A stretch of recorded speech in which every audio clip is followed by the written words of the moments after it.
Poin kelima, masa keemasan intelektual. Abad ke-9 sampai ke-13 dunia Islam ditandai dengan era perkembangan ilmiah, religius, filsafat, dan kebudayaan dalam skala serta ke dalam yang tak tertandingi sejarah, baik sebelum maupun sesudah era tersebut. Setelah melesat bangkit dari gurun gersang Arab, kebudayaan Islam sekarang meliputi banyak budaya, agama, dan tradisi intelektual yang beragam, mulai dari Spanyol hingga India. Dalam masa ini, pencapaian kebudayaan sebelumnya dipadukan, dibandingkan, dan menjadi landasan untuk menciptakan zaman keemasan baru dalam penemuan ilmiah.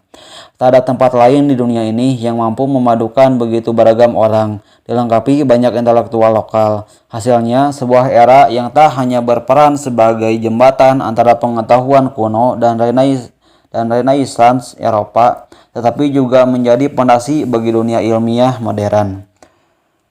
Universitas tertua di dunia adalah Universitas Qarawiyyin yang didirikan seorang muslimah di Fez, Maroko pada 857.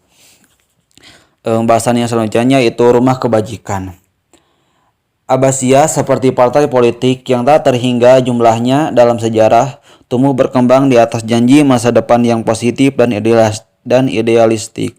Jaminan tentang masyarakat yang lebih adil dan kembali pada kepemimpinan saleh membantu melambungkan mereka saat umayyah terpecah belah.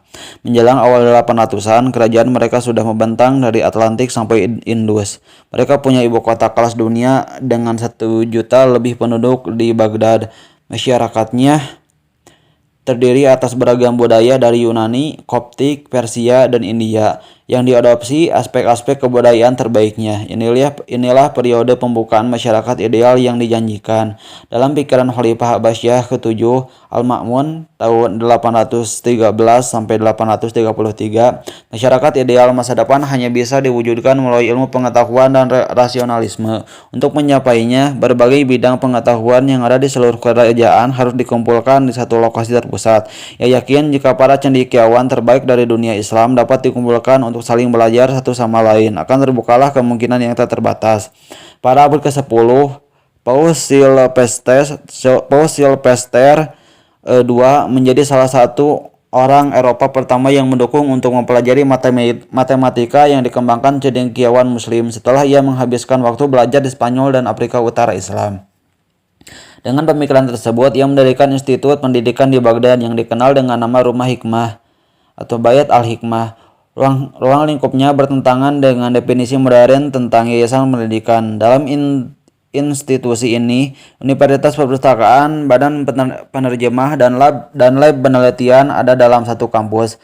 Perpustakaan dan sekolah kecil sudah ada sejak masa Umayyah, tetapi penekanan Abbasiyah pada upaya mendapatkan ilmu jauh melampaui pendahulunya. Kabarnya, jika seorang cendekiawan menerjemahkan buku apapun dari bahasa asli ke bahasa Arab, ia akan mendapat emas seberat buku itu. Cendekiawan yang terkenal, Muslim dan non-Muslim, dari seluruh dunia berkumpul di Baghdad sebagai bagian proyek Al-Ma'mun. Untuk kali pertama dalam sejarah, kelompok terbaik dari tanah Persia, Mesir, India, dan bekas Bizantium dapat dipertemukan untuk memajukan ilmu pengetahuan yang bermanfaat bagi seluruh dunia. Al-Ma'mun bukan hanya pemimpin yang memberikan penekanan khusus pada ilmu pengetahuan, yang membuat rumah hikmah dan masa keemasan Muslim ini unik adalah konteks terjadinya. Pertama, ekspansi kerajaan Muslim berhasil meruntuhkan dinding-dinding yang sebelumnya memisahkan kelompok yang berbeda. Pada masa para Islam, tak ada alasan bagi ilmuwan di Alexandria untuk pergi ke Ctesiphon untuk belajar dan mengajar. Kalaupun bepergian, hambatan bahasa akan menghalangi mereka mendapatkan manfaat penuh dari Persia. Aspek unik kedua, dalam era awal Abbasiyah, bahasa Arab menjadi bahasa perantara yang dapat menyatukan orang-orang dari berbagai latar belakang. Tak peduli apakah seseorang itu asli Berber, Suriah, atau Persia. Jika memeluk Islam, paling tidak ia paham bahasa Arab elementer yang dibutuhkan untuk sholat dan membaca Quran, seperti yang diajarkan Nabi Muhammad. Bahasa Arab tak sekadar menjadi bahasa liturgi, tetapi juga bahasa ilmuwan untuk komunikasi dan melakukan penelitian. Yang ketiga, Islam sendiri memerintahkan untuk mencari ilmu, menjadikan penelitian sebagai tindakan ibadah. Banyak ayat dalam Al-Quran dan hadis yang menekankan peran ilmu pengetahuan dalam kehidupan seorang muslim yang soleh. Nabi dikabarkan bersabda bahwa Tuhan memudahkan jalan ke surga bagi mereka yang melangkahkan kaki untuk mencari ilmu. Bagi para ilmuwan muslim yang hanya berjarak beberapa tahun dari masa kehidupan Nabi, mendapatkan ridho Allah adalah alasan utama melakukan penelitian dan belajar. Literatur ilmiah dari masa ke masa biasanya dimulai dengan ayat Quran yang mendorong pencari ilmu dan menyuruh orang Islam agar merenungkan dunia di sekitar mereka. 3 faktor pendorong untuk mencari ilmu inilah yang unik dalam dunia Islam. Ini tak bisa terwujud tanpa kebangkitan Islam sebagai kekuatan geopolitik dalam beberapa abad setelah masa Nabi. Matematika. Sumbangan umat Islam terhadap perkembangan matematika pada masa keemasan hanya dapat dilukiskan dengan kata monumental. Matematika tentu saja menjadi dasar bagi hampir semua ilmu pengetahuan termasuk fisika, kimia, astronomi, dan geografi. Tetapi bagi ilmuwan muslim pada masa keemasan, matematika juga merupakan ilmu suci. Mereka berharap bahwa pemahaman akan matematika lanjut dapat membantu mengungkapkan prinsip numerik yang mendasari dan menentukan hukum alam di dunia. Hari ini siapapun yang mengambil kelas fisika dasar akan memahami bahwa rumuslah yang menentukan gerak objek dalam ruang. Pada masa keemasan, formula itu masih misteri. Melalui teori dan eksperimen, ilmuwan berharap menemukan algoritma ajaib ini. Pemahaman tersebut menuntun pada sikap menghargai dan mencintai kekuasaan Allah serta hubungan dengan ciptaannya. Dengan demikian, pembelajaran matematika merupakan perjalanan religius juga. Salah satu ilmuwan matematika muslim terbesar bernama Muhammad bin Musa al-Khwarizmi, orang Persia yang hidup dari 780 sampai 850 Masehi.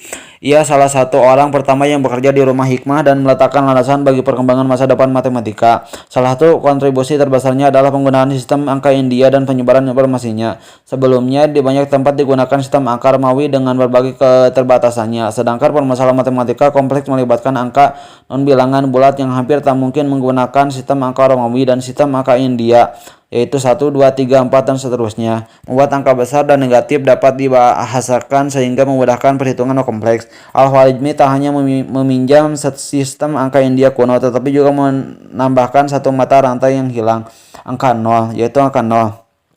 Walaupun secara matematis tidak mampu membuktikan 0, karena berapapun angka dibagi 0 hasilnya terdefinisi. Al-Khwarizmi menerapkannya dalam penelitian lebih lanjut, yaitu merevolusi beberapa subjek dan menemukan yang lain. Mungkin sumbangan terbesar Al-Khwarizmi berkaitan dengan perkembangan aljabar. Dalam karya monumentalnya, buku ringkasan kalkulasi dengan melengkapi dan menyeimbangkan, ia menjelaskan bagaimana persamaan aljabar dapat digunakan untuk menyelesaikan masalah sehari-hari, mulai dari pembagian warisan sampai geografi. Di Cina, Al-Khwarizmi menjadi pelopor.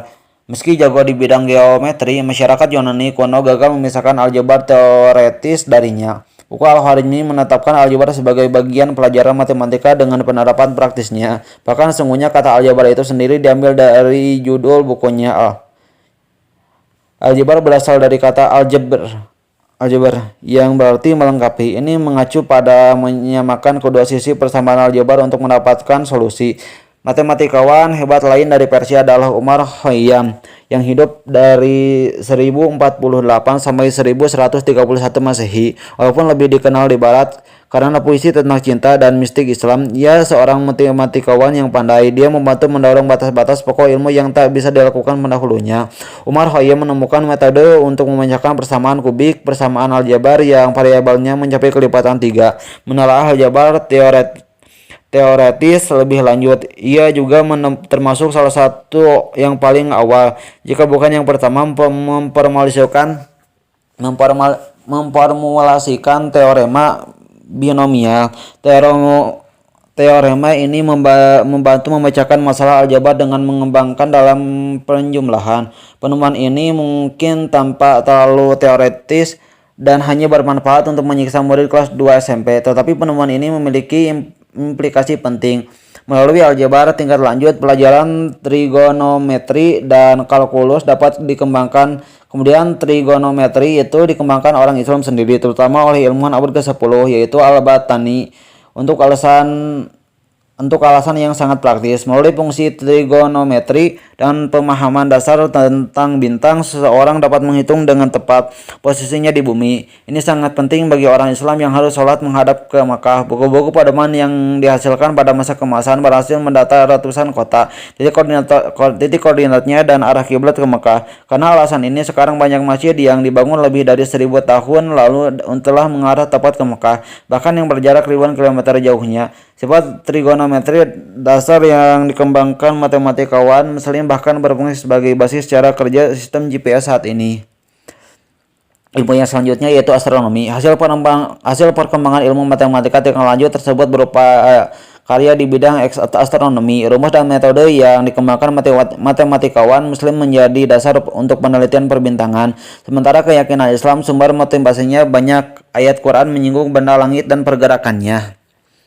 Quran menyatakan matahari dan bulan bergerak dengan perhitungan yang tepat. Selain itu, Quran menyatakan bahwa melalui bintang manusia dapat dipandu melewati kegelapan daratan dan lautan.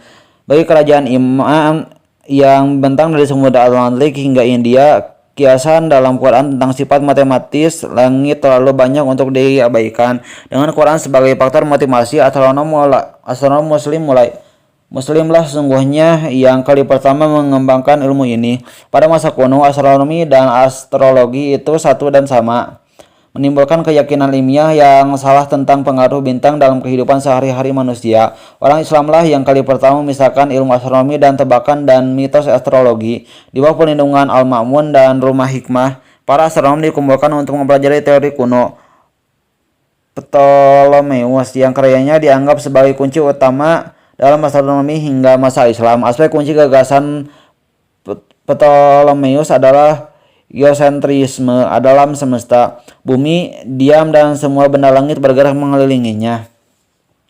Teori bumi diam ini mulai dipertanyakan saat astronom Muslim menyadari perhitungan Ptolemeus soal gerakan planet dan bintang itu cacat dan perlu dikoreksi. Ketika banyak orang sekadar berusaha menciptakan rumus yang lebih akurat, sebagian mulai mempertanyakan ide Ptolemeus secara keseluruhan.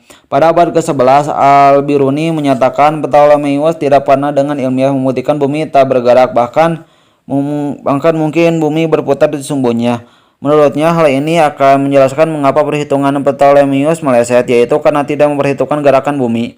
Meski tak pernah diterima penuh oleh astronom Muslim karena kekurangan bukti yang meyakinkan, teori rotasi bumi sudah menjadi bahan perdebatan di antara para cendekiawan dunia Islam.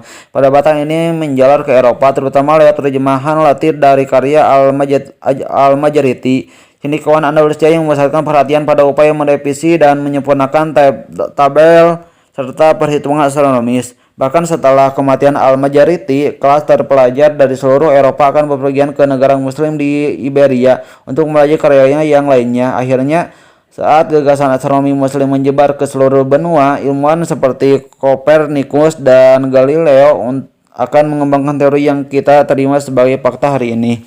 Akan tetapi, tak seperti astronom Eropa, astronom Muslim takkan diganggu ajaran agama yang mapan karena pandangannya. Malahan, usaha ilmiah dianggap sebagai salah satu bentuk ibadah. Seperti aljabar, astronomi mempunyai penerapan praktis. Salah satu yang terpenting yaitu pengembangan astrolabe. Awalnya alat ini ditemukan oleh orang Yunani kuno untuk menentukan garis lintang dengan menggunakan bintang. Mengombinasikan kemampuan astrolabe dengan perhitungan astronomis yang lebih tepat untuk ilmuwan Muslim, alat ini menjadi bagian vital navigasi terutama pada kapal. Dengan mengarahkan astrolabe ke langit malam untuk menghitung posisi susunan bintang tertentu, seorang navigator bisa menentukan lokasi secara tepat, lalu membandingkannya dengan buku panduan berisi daftar garis lintang lokasi yang sudah dikenal di seluruh dunia untuk menetapkan arah ke tempat tujuannya. Bepergian ke Makkah untuk naik haji menjadi lebih mudah bagi Muslim dari tempat yang jauh. Bagi peradaban yang membentang dari Spanyol hingga India, teknologi yang memudahkan perjalanan semacam ini sangat diperlukan. Astrolabe merombak dunia pelayaran dan digunakan sampai 1700-an sebagai standar navigasi. Ilmu yang selanjutnya yaitu geografi. Seperti halnya astronomi tumbuh dari matematika, geografi berkembang dari astronomi. Hanya sedikit kerajaan dalam bentangan sejarah yang sebanding dengan dunia Islam pada masa keemasan dengan sistem politik yang menekankan persatuan dalam wilayah luas seperti ini, perjalanan jarak jauh menjadi aman dan relatif bisa dilakukan. Maka tak heran jika orang Islam akan bangkit sebagai ahli geografi unggulan pada abad pertengahan. Mitos lama bahwa Christopher Columbus menemukan bumi itu bulat memang hanya mitos. Sudah menjadi fakta yang diterima sejak masa kuno bahwa bumi memang tak datar. Para pelaut terutama mengetahui ini karena dapat melihat bagian bawah kapal lenyap di balik cakrawala sebelum tiangnya saat kapal berlayar menjauh. Orang Yunani kuno bahkan telah mencoba menghitung ukuran bumi walaupun mereka menaksir terlalu rendah ukuran Samudra Atlantik sehingga menghasilkan angka yang lebih kecil dibanding ukuran bumi sebenarnya. Ahli geografi yang bekerja pada Kekhalifahan Abbasiyah menghasilkan konklusi lebih akurat dengan memanfaatkan trigonometri dan geometri bola. Mereka menghitung diameter bumi 12.728 km, hanya selisih 37 km tanpa satelit dan teleskop modern. Kalkulasi ini sangat mengejutkan. Pada 1300-an, Ibnu Battuta, cendekiawan hukum Islam dari Maroko, menempuh perjalanan sejauh 170 km. Perjalanannya melintasi Afrika Barat, India, Tiongkok, dan Asia Tenggara. Geografi Islam tak terbatas pada perhitungan ukuran bumi. Usaha besar juga dikerahkan untuk membuat peta dunia. Peta Yunani kuno, terutama buatan Ptolemeus, dikembangkan dan diperbaiki. Salah satu contoh terbaik adalah peta buatan Muhammad al-Idrisi yang tinggal di Sisilia abad ke-12. Walaupun Sisilia pernah menjadi bagian dunia Islam sampai ditaklukkan bangsa Normandia pada akhir abad ke-11, raja yang berkuasa pada masa al-Idrisi yaitu Roger II merupakan sosok yang toleran dan berpengetahuan luas. Di bawah perlindungannya, al-Idrisi menghasilkan peta dunia dengan akurasi dan detail yang tak tertandingi pada masa abad pertengahan. Selama ratusan tahun berikutnya, peta ini menjadi acuan penilaian peta lain. Peta tersebut tak hanya berupa gambaran geografi fisik bagian dunia yang diketahui, tetapi juga berisi deskripsi budaya, politik, dan masyarakat berbagai wilayah yang pernah didatangi penjelajah. Yang sama menariknya bagi ahli geografi Muslim adalah daerah yang tak dikenal mitologi Barat berpegang pada Christopher Columbus sebagai penjelajah besar yang kali pertama berani melintasi Samudra Atlantik untuk menemukan dunia baru pada 1492. Namun narasi penemuannya mengabaikan fakta bahwa sudah ada penduduk asli yang tinggal di sana berabad-abad dan bukti yang sangat kuat bahwa Viking sudah sampai di Kanada pada abad ke-10. Selain itu, terserak banyak bukti tentang pelayaran lintas Atlantik oleh orang Islam ratusan tahun sebelum Columbus. Pertengahan abad ke-10, ahli geografis dan sejarah terutama yaitu Al-Mas'udi menuliskan pelayaran Muslim Iberia selama berbulan-bulan pada 889 dari pelabuhan Delba menuju pelabuhan yang sama dengan Columbus hingga sampai wilayah yang sangat luas dan belum dikenal. Laporannya menyatakan mereka melakukan perdagangan dengan penduduk lokal kemudian kembali pulang. Peta Al-Mas'udi bahkan memasukkan daratan tak dikenal di seberang Atlantik. Dengan mengacu pada laporan ini, laporan lain yang dicetak Idrisi menuliskan sekelompok pelaut Muslim berlayar selama 31 hari melintasi Samudra Atlantik dan mendarat di pulau tak dikenal. Mereka ditangkap penduduk asli tetapi akhirnya dilepas saat salah satu penduduk yang bisa berbicara bahasa Arab menjadi perantara dan mengatur pembebasan mereka. Satu laporan terakhir tentang pelayaran lintas Atlantik datang dari Mali, kerajaan Islam di Afrika Barat yang mencapai kerajaan pada abad ke-14 seperti yang diceritakan kepada Ibnu Battuta. Pengelana besar Islam 200 kapal berlayar ke barat dari pantai Afrika untuk menemukan daratan yang tak dikenal. Saat hanya satu kapal yang kembali dilaporkan mereka telah menemukan daratan di seberang samudra, tetapi harus kembali karena badai. Raja Mali yaitu Mansa Abu Bakar segera memperlengkapi 2.000 kapal berlayar bersama mereka ke Samudra Atlantik dan tak pernah terdengar kabarnya lagi. Kisah para pelaut melintasi samudra ini tentu bukan bukti nyata kontak lintas Atlantik sebuah Columbus, tetapi fakta bahwa mereka dicatat oleh ahli geografis yang terkenal akan akurasinya. Dilengkapi sedikit ulasan tentang komunitas Islam di Amerika dalam jurnal generasi pertama jelajah Eropa ke dunia baru membuka kemungkinan untuk penulis ulang sejarah zaman penemuan yang diterima saat ini. Ilmu yang selanjutnya yaitu kedokteran. Kesalahpahaman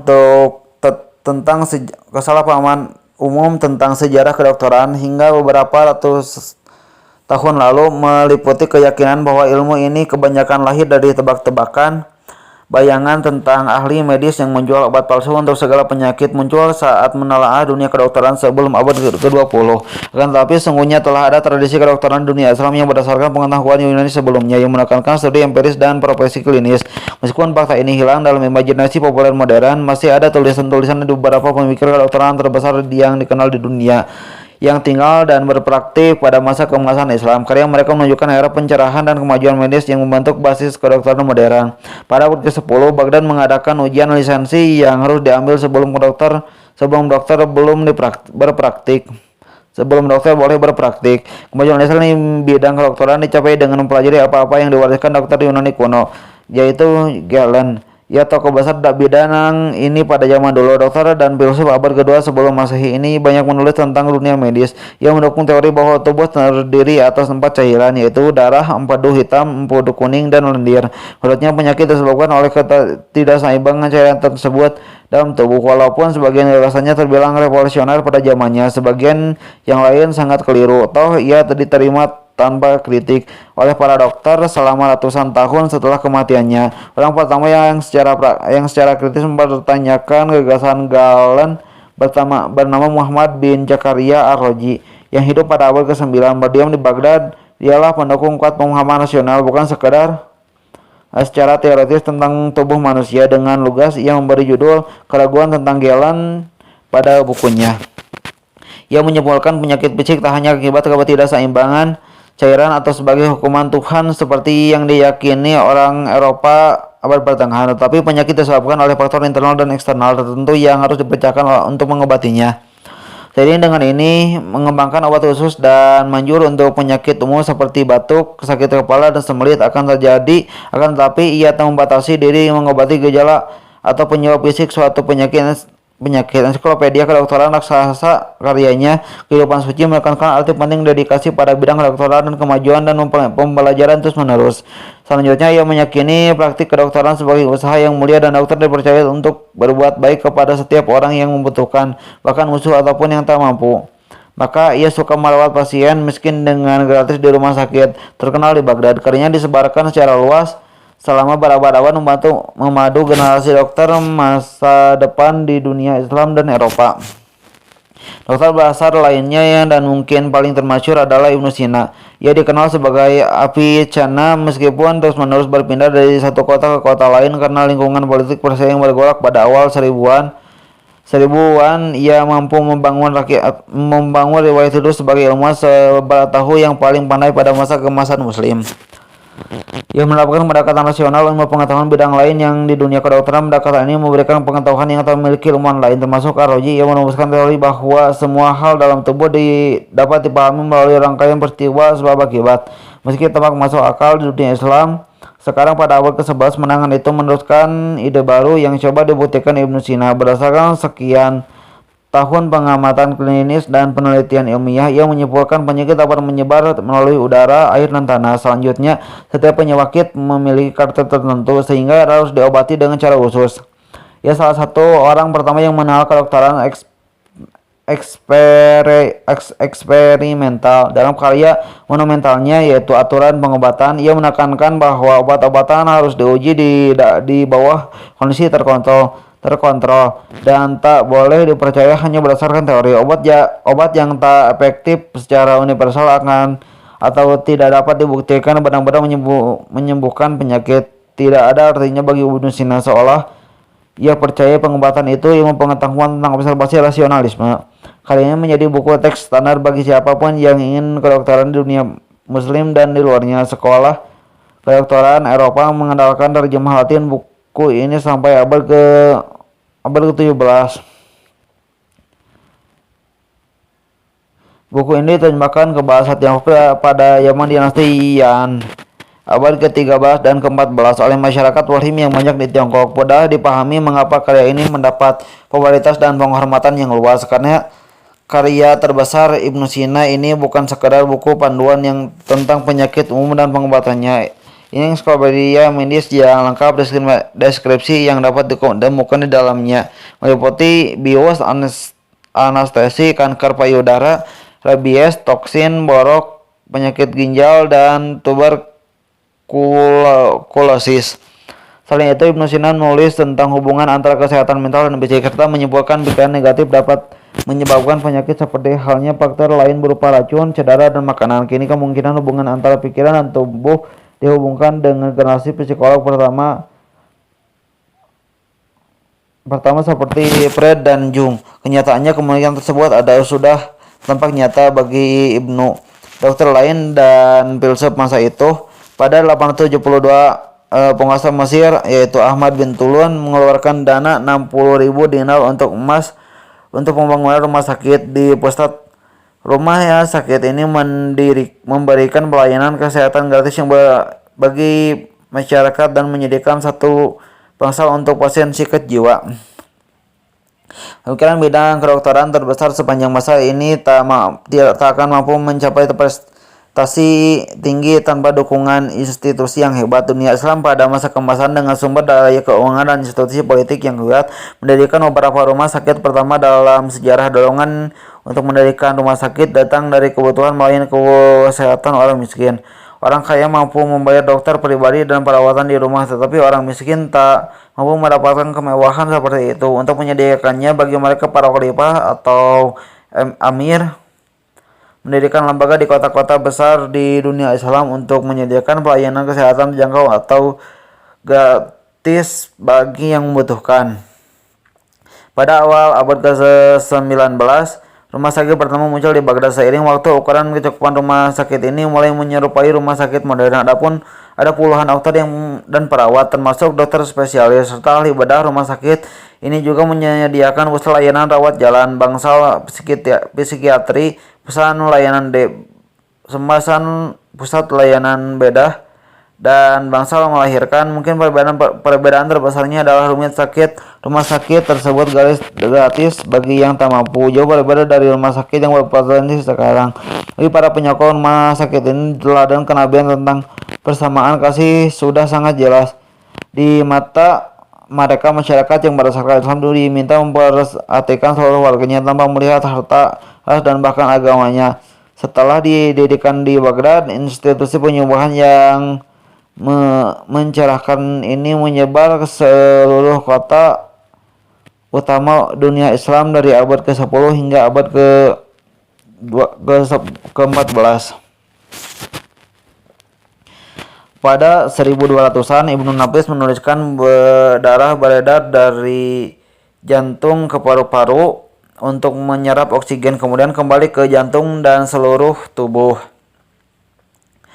Renaissance menumbuhkan gerakan menerjemah ratusan teks Arab ke bahasa Latin di pusat kebudayaan dan ilmu pengetahuan seperti Padua dan Bologna. Orang Eropa mengembangkan lebih jauh temuan para tokoh besar seperti Al-Razi dan Ibnu Sina yang telah memajukan pengetahuan Galen dan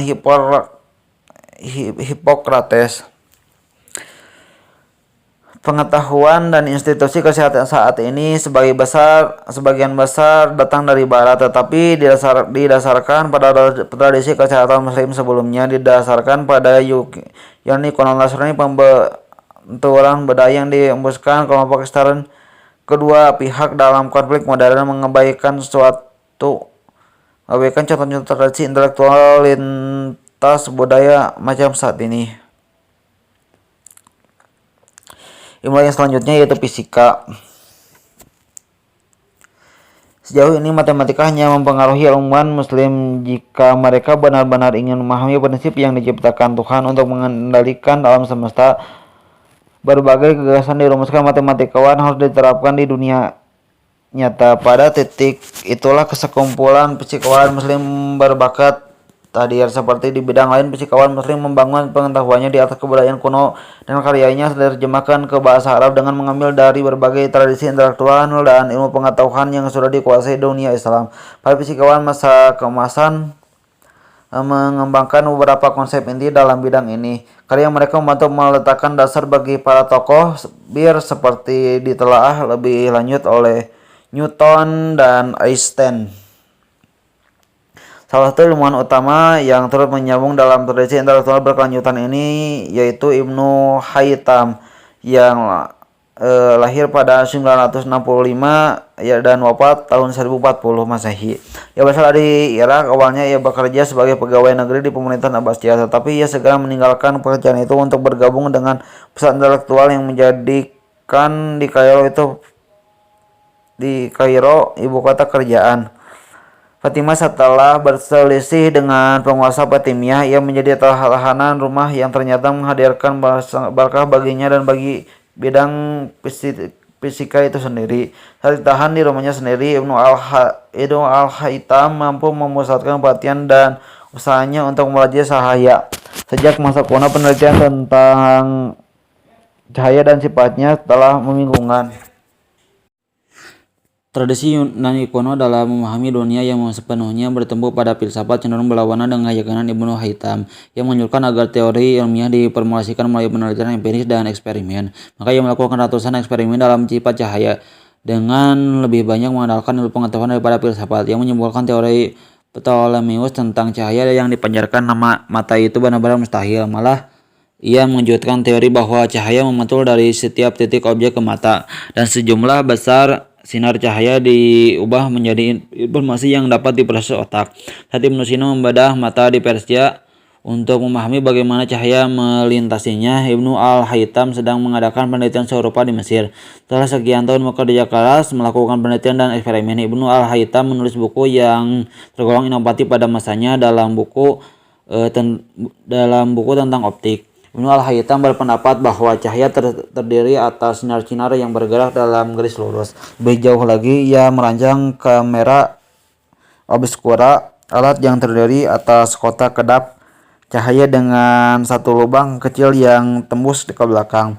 Pada dinding dalam kotak yang berseberangan dengan lubang, gambar apapun yang tertangkap oleh lubang akan diproyeksikan. Ia berpendapat bahwa ini hanya bisa terjadi jika sinar cahaya lurus datang dari objek di luar kotak yang difokuskan oleh lubang dan mendarat di dinding seberang lubang. Ibnu Al-Haytham belum memiliki teknologi yang diperlukan untuk mengembangkan kamera obscura selangkah lebih lanjut menjadi kamera yang dapat menangkap gambar sekarang. Tetapi tanpa penelitian rintisannya di bidang optik, kamera takkan terwujud dalam 1000 tahun ke depan. Ia juga berhasil memadukan bidang optik dan astronomi dalam kalkulasinya tentang kedalaman atmosfer bumi. Dengan menggunakan prinsip dan diturunkannya subung sifat cahaya yang dibelokkan, ia menyimpulkan bahwa saat matahari terbenam, warna langit berubah sesuai dengan sudut sinar matahari mengenai atmosfer. Berdasarkan warna dan posisi relatif matahari terhadap bumi pada banyak kesempatan, ia sampai pada perhitungan kedalaman atmosfer yang tak jauh berbeda baru ketika pesawat terbang angkasa dari Amerika Serikat dan Uni Soviet terbang ke luar angkasa, kita mampu memverifikasi perhitungan Ibnu Al-Haytham. Prestasi ilmiah Ibnu Haytham dapat menjadi bahan tulisan tersendiri, dan memang demikian. Dilaporkan ia telah menulis lebih dari 200 buku, tetapi hanya beberapa puluh yang masih terselamatkan hingga kini. Ia mempelopori perumusan lensa pembesar, hukum gerak, geometri analitis, kalkulator, astronomi, bahkan psikologi eksperimental. Mempertimbangkan seluruh prestasinya secara bersamaan, kita dapat benar-benar memahami warisan Ibnu Al-Haytham sesungguhnya, yaitu metode ilmiah. Sekarang metode ini menjadi teknik yang digunakan seluruh ilmuwan untuk mendapatkan pengetahuan ilmiah. Kepercayaan mutlak Ibnu Al-Haytham pada pengamatan dan eksperimen yang sekarang kita sebut metode ilmiah, misalkan sains dari filsafat Yunani kuno. Pemahaman dunia modern dalam seluruh bidang ilmu didasarkan pada metode dan prakarsai untuk intelektual besar ini dalam menjelaskan mengapa ia menyelami penelitian ilmiah begitu dalam. Ibnu Al-Haytham menyimpulkan, saya terus-menerus mencari pengetahuan dan kebenaran. Sudah menjadi keyakinan saya bahwa untuk mendapatkan jalan menuju cahaya dan kedekatan kepada Allah, tak ada cara yang lebih baik dibanding mencari kebenaran dan pengetahuan. Setelah Ibnu Al-Haytham meninggal, para ilmuwan muslim melanjutkan penemuannya dan mencari manfaat praktisnya. Penemuan dan pengembangan atas alat-alat lama selalu muncul, dan jam air yang semakin tepat semakin peralatan laboratorium kimia.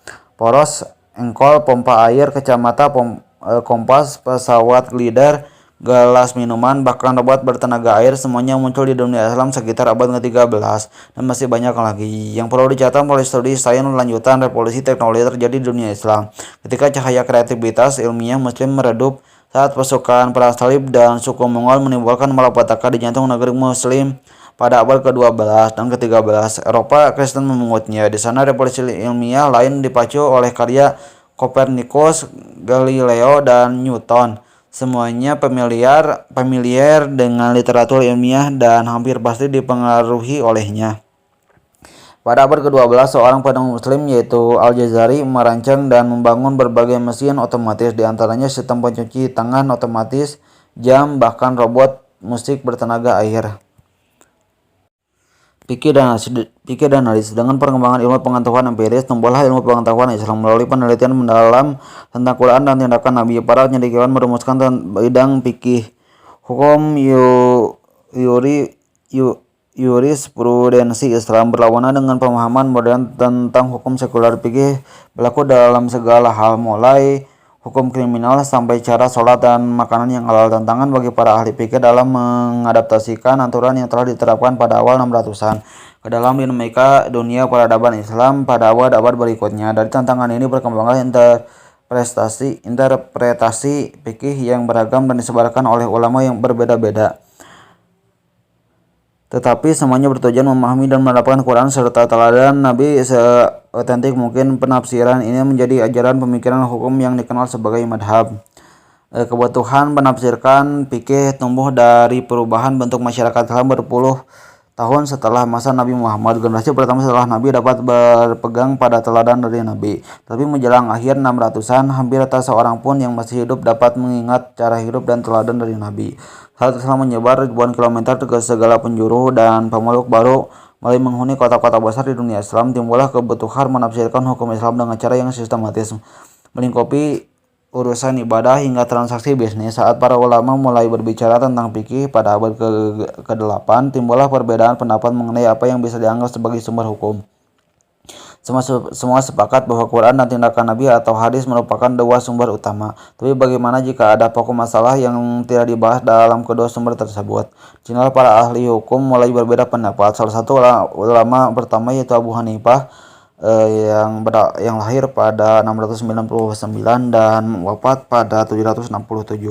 Mulai mengenalkan gagasan bahwa logika rasional harus berperan utama dalam pengembangan fikih. Ia berpendapat bahwa jika tidak disebutkan dalam Quran atau hadis, ahli hukum yang dididik secara khusus dalam fikih harus menggunakan penilaian terbaiknya, yaitu ijtihad, untuk menghasilkan aturan berdasarkan apa yang akan dilakukan Nabi untuk masalah itu. Mungkin tak menunjukkan jika gagasan Abu Hanifah paling populer di Irak. Tempat pemikiran nasional, Al-Ma'mun mendirikan rumah hikmah hanya beberapa dekade kemudian.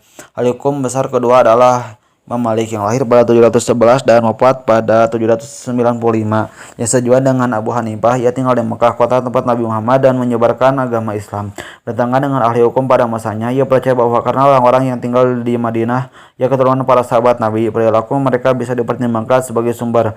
Toh mereka pasti belajar dari orang tuanya yang belajar dari Nabi. Dasar pemikirannya dalam menggunakan tradisi penduduk Madinah dan ketaatan penuh pada hadis alih-alih penalaan tak diterima semua orang, tetapi ia juga mendapat banyak pengikut, termasuk Khalifah Harun al-Rasyid dari dinasti Abbasiyah. Ahli hukum besar ketiga yaitu Muhammad al-Syafi'i yang lahir pada 767 sampai 820.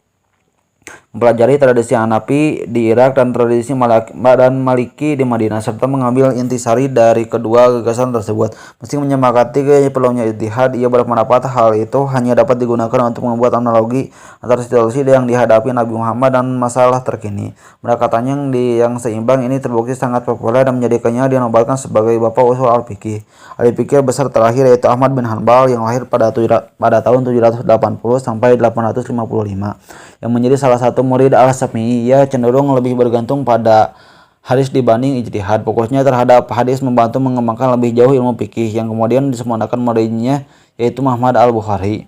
Istri ahli hadis besar abad ke-15 yaitu Ibnu Hajar al-Asqalani juga seorang ulama. Nashatun secara teratur memberikan ceramah umum yang dihadiri laki-laki dan perempuan. Berdasarkan prinsip yang diharapkan para ahli fikih ini, berkembanglah empat madhab fikih, yaitu Hanafi, Maliki, dan Syafi'i, dan Hambali. Ini bukanlah setiap berlainan dalam Islam, melainkan lebih merupakan penafsiran berbeda tentang Islam. Pada akhirnya semua mengarah ke tujuan yang sama, yaitu menjalankan agama Islam semurni mungkin, bahkan dalam konteks yang berbeda dari zaman Nabi. Sekarang keempat madhab ini masih diikuti oleh lebih dari 1 miliar Muslim. Madhab Hanafi paling populer di anak benua India, Asia Tengah, Turki, dan Balkan. Madhab Maliki menonjol di Afrika Utara dan Barat. Madhab Syafi'i dipraktikkan di Mediteria Timur, Mesir, Afrika Timur, dan Asia Tenggara. Sedangkan madhab Hambali terbatas di Jazirah Arab. Dalam masyarakat imigran Muslim di Eropa dan Amerika, keempat madhab itu bercampur membangkitkan tantangan baru berkaitan dengan cara menerapkan hukum Islam di tengah komunitas yang beragam. Sebagai hasil pertumbuhan ilmu fikih, studi hadis sendiri menjadi lebih menonjol pada era Abbasiyah. Sebagian besar ucapan Nabi diwariskan dari mulut ke mulut. Orang-orang akan mengatakan mereka mendengar dari X, yang mendengarkan dari Y, dan mendengarkan dari Z, yang mendengar dari sahabat, dan yang mendengar dari Nabi. Meskipun tampaknya kebanyakan muslim berusaha sebaik mungkin menyampaikan apa yang mereka dengar, beberapa keraguan menyelip berkaitan dengan autentisitas hadis setelah melintasi banyak generasi. Bahkan ada klaim bahwa sebagian hadis sepenuhnya karangan dan tak pernah diucapkan Nabi. Hadirlah di tengah kegemaran ini Muhammad Al-Bukhari yang lahir pada 810 sampai 870, yang menyadari ancaman akibat keraguan tentang hadis, yang menjadi orang pertama yang mempelopori pendekatan ilmiah untuk menentukan autentisitas setiap hadis. Seperti ilmuwan muslim pelopor yang hidup pada masa tersebut, Abu Bukhari menolak menerima segala sesuatu hanya berdasar keimanan setelah menekankan metode empiris dan terorganisasi dalam analisisnya. Dalam pemilikan Al-Bukhari agar sebuah hadis dapat disebut autentik, bagi kata-kata hadis itu sendiri maupun rantai penyampaiannya hingga ke Nabi Muhammad harus diverifikasi. Memberikan penekanan khusus pada penyampai, Al-Bukhari dengan sangat cermat meneliti kehidupan orang-orang yang meriwayatkan hadis. Jika salah satu orang dalam mana tersebut diketahui pernah berbohong, bertindak tak jujur, atau secara terbuka melanggar hukum Islam, Al-Bukhari akan menolak menerima keaslian hadis itu.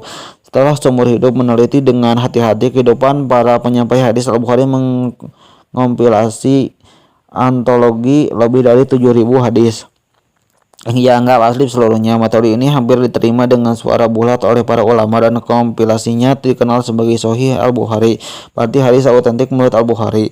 Sekarang buku ini dianggap sebagian besar muslim sebagai yang paling autentik setelah Quran itu sendiri. Ilmu yang selanjutnya itu teologi. Pada intinya teologi Islam relatif jelas, didasarkan pada keyakinan akan keesaan mutlak Tuhan dan ketegasan pesan Nabi Muhammad. Meyakini Islam secara tak langsung berarti menyatakan menerima Quran sebagai firman Tuhan dan hadis sebagai petunjuk yang bersifat ketuhanan. Menurut pemikiran tradisional Islam, dua sumber ini dibutuhkan dalam hidup muslim agar sesuai dengan kehendak Tuhan dalam meraih kebahagiaan abadi di surga. Akan tetapi pada pertengahan abad ke-8, pendekatan keagamaan baru mulai timbul. Ketika menerjemahkan teks ilmiah Yunani kuno, umat muslim juga membaca karya-karya filsafat. Lahirlah generasi filsafat Islam baru yang meyakini bahwa rasionalisme dapat digunakan untuk menemukan kebenaran ilahiyah. Dalam pandangan mereka, kesimpulan yang didapat dari penggunaan logika dan filsafat sama derajatnya dengan Quran itu sendiri.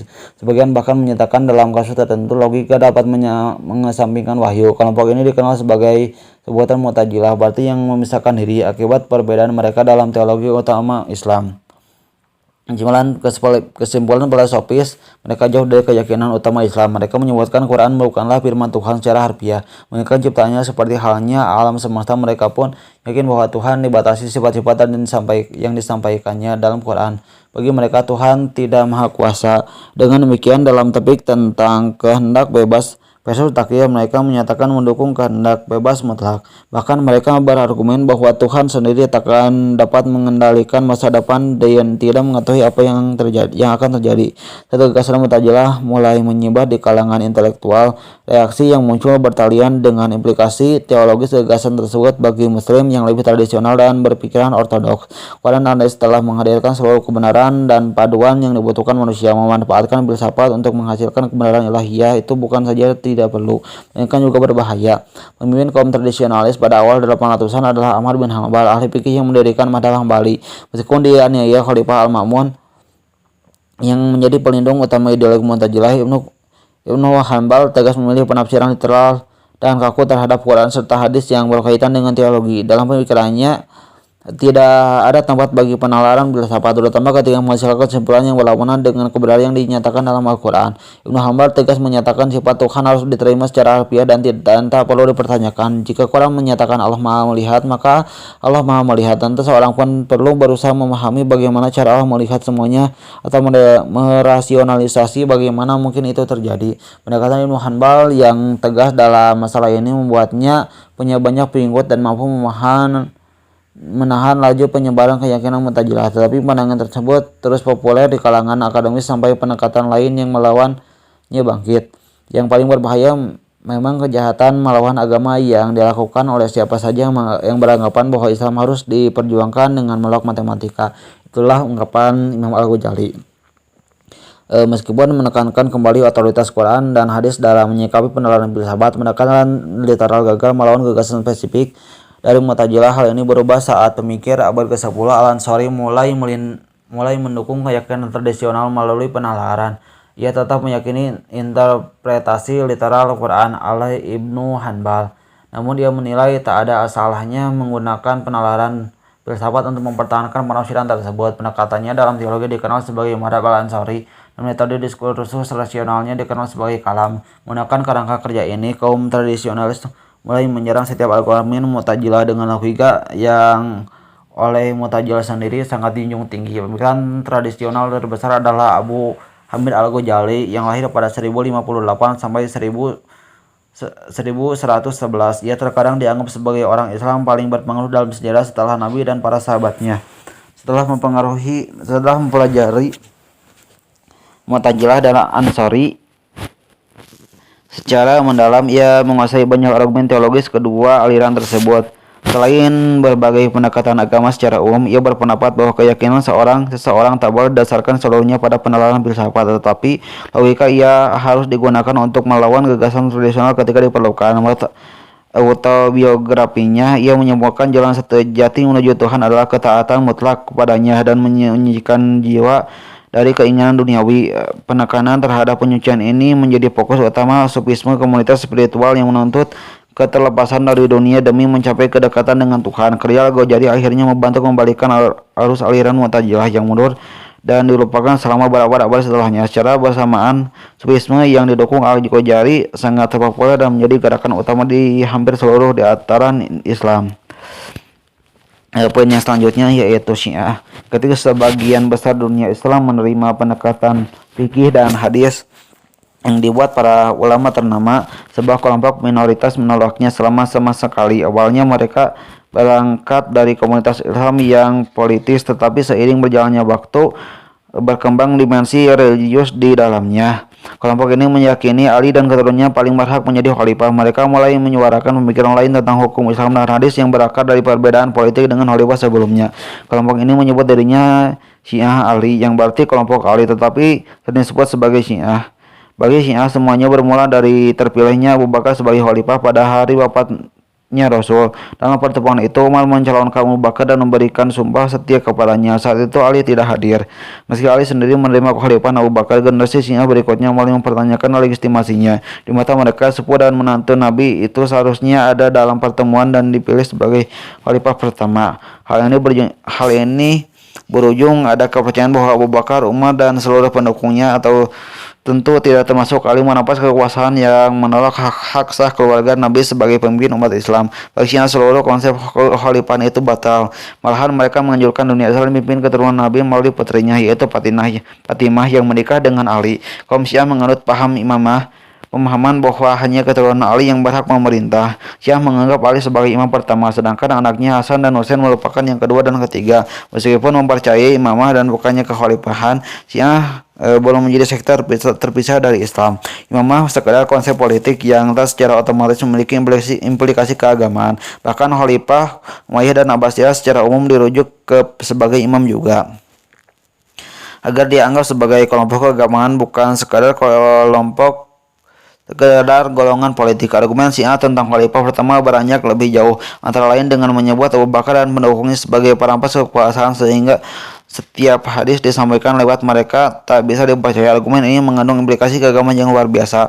Orang-orang yang mendukung Khalifah Abu Bakar meriwayatkan sebagian besar hadis yang diterima para ulama. Aisyah, istri Nabi, dan tetangganya Abu Hurairah bersama-sama melaporkan ratusan hadis yang terdaftar di Sahih Al-Bukhari.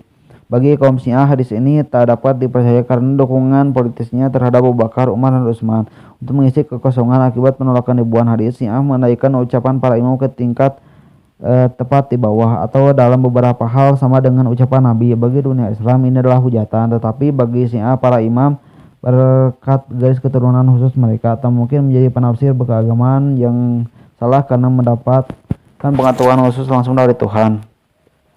Sebagian besar ideologi ini tampaknya dipengaruhi filsafat Mu'tazilah karena dalam pendekatan ortodoks Islam gagasan manusia dengan setengah dewa tak bisa diterima. Konsep neoplatonik dari filsuf utama pada masa awal Abbasiyah dapat membantu Syiah melegitimasi imamah dari perspektif teologi. Cabang utama Syiah dikenal sebagai Ithna Asyariyah, Imam 12, Isna Asyariyah, Imam yang 12, karena mereka yakin ada 12 imam setelah Nabi Muhammad. Menurut mereka garis imam berhenti di Imam Muhammad Al-Mahdi yang bersembunyi saat baru berusia 5 tahun pada 874 Masehi.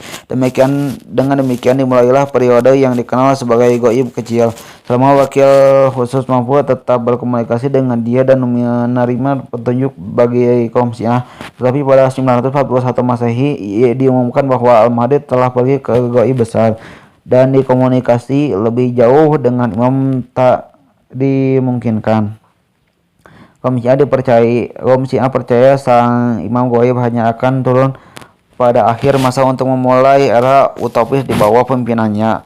Tapi sampai ia turun, pengikut 12 imam menyatakan dengan tegas bahwa petunjuk dapat ditemukan dalam Al-Quran, kompilasi hadis, dan mereka dan perilaku serta keyakinan 12 imam. Ini bukan satu-satunya kelompok Syiah yang tumbuh pada masa kepergolakan awal dinasti Abbasiyah. Kelompok lainnya percaya hanya pada 7 imam dan kemudian dikenal sebagai Sam'iyah, yaitu 7 imam. Kelompok ini lebih sukses secara politis dibanding kelompok 12 imam. Abad ke-10 merupakan periode kebangkitan negara-negara Syiah 7 imam di Arab Timur dan Mesir. Kelompok Syiah terkecil hanya mempercayai 7 imam dan dikenal sebagai Zaidiyah. Mengacu pada penerimaan mereka akan cucu Husain jadi sebagai imam terakhir. Kaum Zaidiyah punya banyak kesamaan dengan Islam pada umumnya dan pandangannya tentang khalifah awal lebih moderat daripada yang lain. Kesan Syiah tak pernah populer seperti diharapkan pendukungnya, meskipun sekuat tenaga berdakwah dan menarik yang masih umat dengan mengungkit perselisihan seputar Ali dan Husain, mayoritas dunia Islam tidak menerima deviasi teologi dan hukumnya. Bahkan bagi sebagian besar umat, ideologi Syiah membahayakan Islam itu sendiri. Lagi pula sejak mulai pergerakan Islam telah dianggap unik, Quran menguraikan secara detail bagaimana bangsa-bangsa sebelumnya yang telah dikirimi Nabi mengubah pesan dan menguranginya agar sesuai kebutuhan mereka, dan menyebutkan Yahudi dan Kristen sebagai contoh utama.